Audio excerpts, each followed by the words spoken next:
Welcome to Meeting Basics. The intent of this interactive module is to help people understand a little bit about why some meetings work and some just fall apart.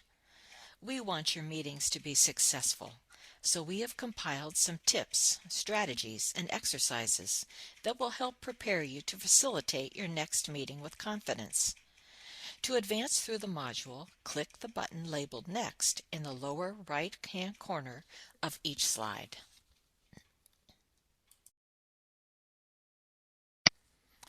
We've all been there.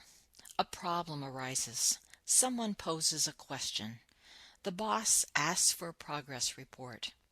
The next thing you know, someone says, "Well, I guess we should get together and think about this." And a meeting is born. We all spend way too much time in meetings, and based on the evidence, not very well planned meetings either. Consider that business people spend 25% of their time in meetings. If we add the time we spend in meetings as volunteers and combine that with the information that over half of the time we are in meetings is wasted, non-productive time, then that is a huge amount of lost time. It reinforces our gut feeling that if we spend so much time in meetings, they need to be focused, as lively and productive as possible. The good news is that it doesn't have to be that way. Meetings can be effective, efficient, and fun.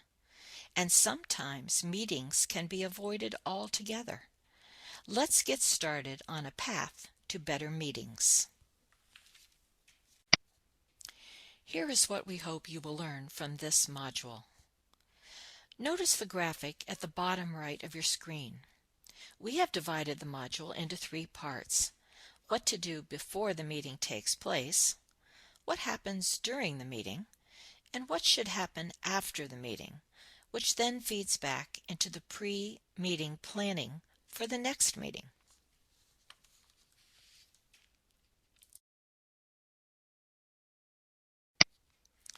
These materials presented in the modules refer to the basic facilitation primer. You may find it useful to download and print a copy to have on hand as you participate in the modules.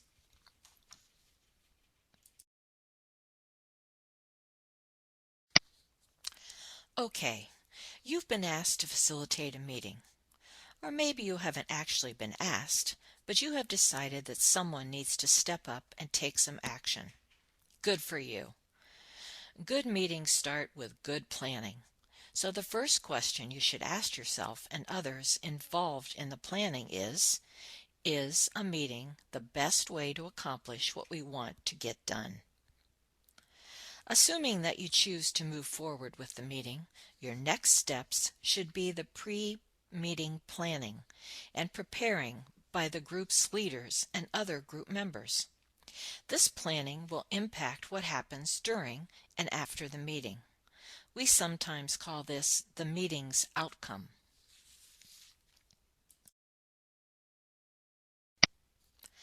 Every meeting deserves a purpose. Contrary to what you might have observed, a meeting should not be your first response to every dilemma. Some experts say that the only time a meeting is necessary is when a decision is to be the end result. We think the guides suggested in the slide are useful in determining whether a meeting is appropriate. Above all, if you are not certain that a meeting is the best option, it will be better to hold off until that question can be answered. Meetings without a clear purpose are one of the reasons that people have such negative reactions about meeting participation. Determining who should be invited to participate in the meeting is a key decision you will want to make in the planning stage. Unless you are hosting a town meeting type of forum, you should not throw the doors open to any and all. This can be a tricky decision because your goal is not to alienate anyone, but rather to select a group that will embrace the purpose of the meeting, have the authority and position to make decisions, and implement the results. You will also need to invite individuals that have the information needed to present the issue. This last group may or may not be decision makers.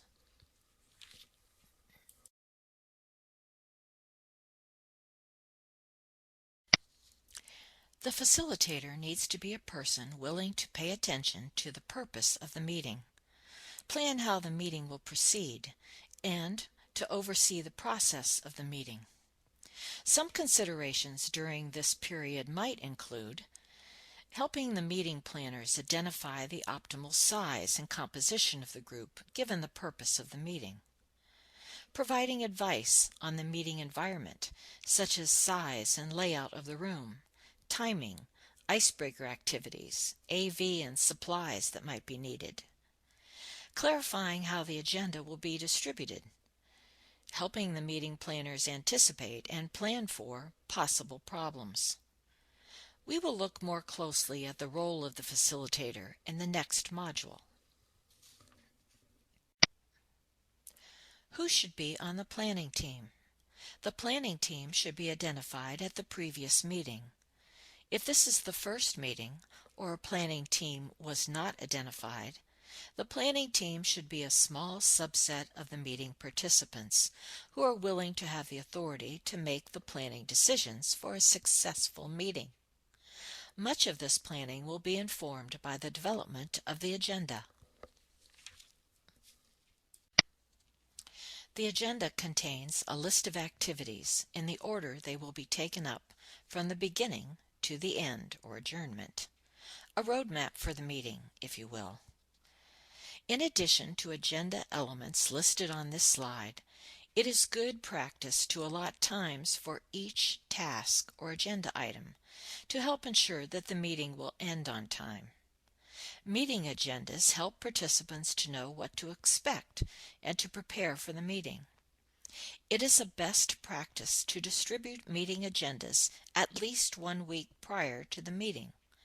That way, participants have the opportunity to focus their thinking on the agenda items in advance, and perhaps jot some personal notes about an agenda item that would be useful for the discussion or activity. In the next few slides, we will introduce the importance of a meeting agenda and learn how to create one. We have found that if people know what to expect from a meeting by receiving the agenda ahead of time, they are more engaged in the process and not distracted by wondering what's coming up. If everyone has a copy of the agenda to refer to, then it isn't only the leader that knows what the overall plan and design is. Sometimes we send the agenda assuming that attendees will bring a copy. This is not always the case.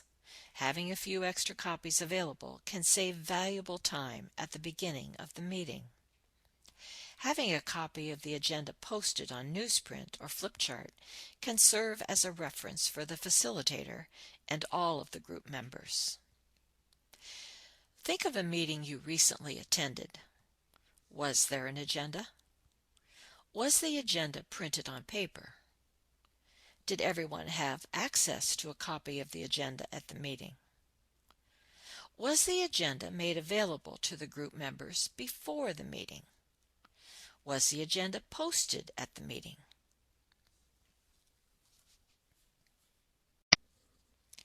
You will find a template for the meeting agenda in the Basic Facilitation Skills document on page 35. The body of the agenda includes 3 columns. The first column is titled Tasks and Activities. You will also want to include who is presenting the information or facilitating the activity. Time allocation is important. When members suggest tasks or activities for the agenda, ask them how much time they anticipate needing to complete the work. As the facilitator who knows what items need to be addressed during the meeting, you may need to negotiate on the time allotment for some items to bring the total time in line with the start and end time scheduled for your meeting. It is important to include the third column of expected outcomes. When everyone knows the expected outcome, everyone will have an understanding of what is to be accomplished on that agenda item. Perhaps a decision needs to be made, or a plan needs to be created. When everyone knows the direction for the item, it is less likely that the meeting will be pulled off track. Before moving on to the next slide, read the case study. Take a few minutes now to create an agenda that you might propose for this meeting. Once you've drafted your agenda, move on to the next slide where I offer one version for comparison.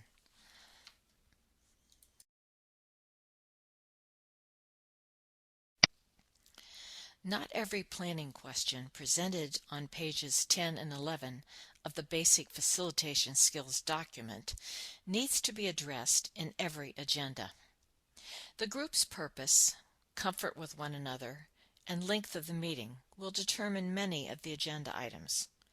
For instance, who is invited may not be listed on the agenda, but is key in the planning. Activities at either end of the meeting can help attendees get to know one another, diffuse tension, or help to reinforce some of the ground rules, but are not necessary or appropriate at every meeting. One way an activity might help a meeting progress in the New England genealogy agenda item related to the elder stories might be accomplished in small groups rather than an open meeting discussion.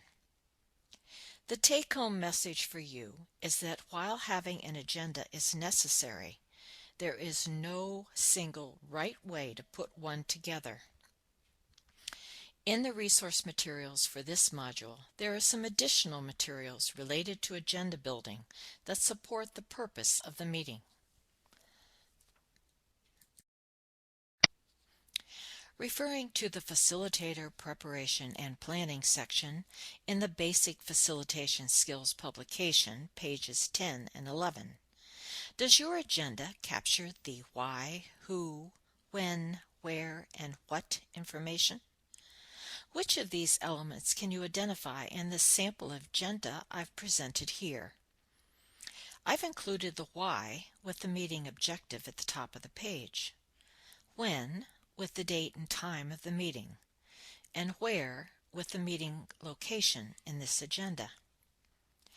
When crafting an agenda, I try to get the action items addressed early when participants are fresh and engaged, saving the sharing items for later in the agenda. That is why I place the topic most closely aligned with the purpose or objective for the meeting up front on the agenda, then holding the update items toward the end of the agenda. However, if the item dealing with elder stories is a small group activity, as was suggested in the previous slide, I would move it up more front on the agenda. Looking at your agenda, did you time the meeting to be sure all agenda items were covered and you would be closing your meeting a few minutes prior to the next scheduled meeting for that space, the parent-teacher group? The timeline I've created may be a bit close for wrapping up the meeting and clearing the space. If you want to give your meeting the best opportunity for success, you will need to pay attention to the physical environment. All of your best planning and preparations will go out the window if the meeting room is too hot and stuffy, or a noisy fan interferes with people's ability to hear the speakers. People generally have a low threshold for physical discomfort, so consider your meeting location carefully in order to set the stage for a successful meeting. Depending on the size of your meeting and the configuration of the room, there are many options in setting the room. Some will promote small group conversation. Some will inhibit conversation. The common classroom style tends to focus the attention to the speaker at the front and creates a mindset that brings many back to their school days. Don't speak unless spoken to.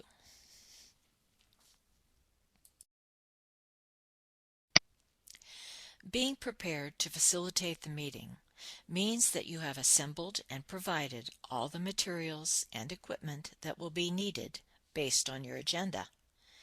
In planning activities, you will consider whether paper, markers, easel, or projection equipment will be needed for participants to actively engage.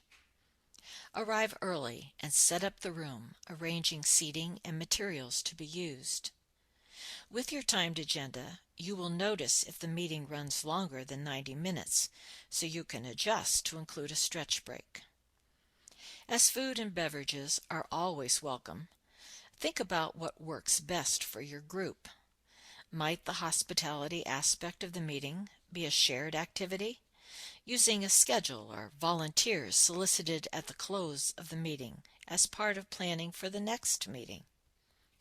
A discussion around hospitality might be an agenda item for a meeting to engage the participants in determining the needs and how to address those needs. Learning to work together does not necessarily come naturally, nor is it always easy. The role of the facilitator is to provide structure and process to help participants learn how to work together and keep the focus on the content. The Basic Facilitation Skills document addresses the role of the facilitator and why meetings need facilitators, and that can be found on pages 6 through 9. We invite you to review this module as needed and to move on to the second part, talking about what is important during the meeting.